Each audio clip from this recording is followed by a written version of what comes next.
Profits మాట్లాడేది ఎంతవరకు నిజం? వాళ్ళు నిజంగా మనతో మాట్లాడేదంతా చెప్తున్నారు. వేరే వాళ్ళ విషయంలో చెప్తున్నప్పుడు నేను విన్నప్పుడు నిజంగా వాళ్ళు చెప్పేది నిజమేనా అనిపిచ్చేది. ఈరోజు నేను వచ్చి ప్రత్యక్షంగా కలుసుకోవడం వల్ల చాలా అద్భుతంగా అనిపిచ్చింది. దేవుని నామంలో అందరికీ వందనాలు. ఈరోజు కర్నూలు ప్రాంతంలో ప్రాఫిట్ గారిని కలవడం జరిగింది. నిజంగా చాలా అద్భుతంగా సజీవుడైన దేవుడే నాతో మాట్లాడినట్టు నాకు అనిపించింది. నిజంగా నేను అసలు ఏం చెప్పలేదు ప్రాఫిట్తో, జస్ట్ నా పేరు చెప్పి కూర్చున్నాను అంతే.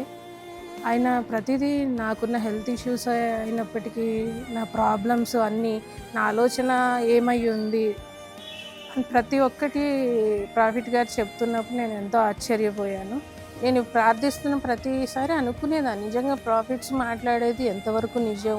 వాళ్ళు నిజంగా మనతో మాట్లాడేదంతా చెప్తున్నారు. వేరే వాళ్ళ విషయంలో చెప్తున్నప్పుడు నేను విన్నప్పుడు నిజంగా వాళ్ళు చెప్పేది నిజమేనా అనిపించేది. ఈరోజు నేను వచ్చి ప్రత్యక్షంగా కలుసుకోవడం వల్ల చాలా అద్భుతంగా అనిపించింది.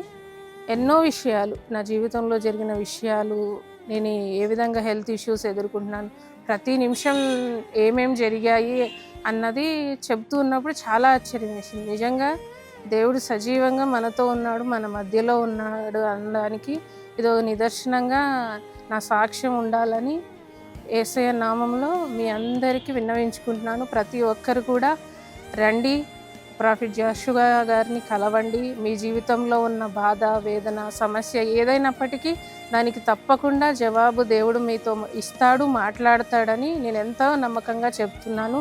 నా జీవితంలో ఇదే జరిగింది. నేను ప్రాఫిట్ గారితో మాట్లాడినప్పుడు ఎన్నో సమస్యలు నా జీవితంలో ఉన్నవన్నిటి గురించి మాట్లాడారు. మీకు ఈ విధంగా దేవుడు పరిష్కారం ఇవ్వబోతున్నారు సిస్టర్ అని తెలియజేశారు. అందును బట్టి దేవునికి, ప్రాఫిట్ గారికి ప్రత్యేక కృతజ్ఞతలు తెలియజేస్తున్నాను.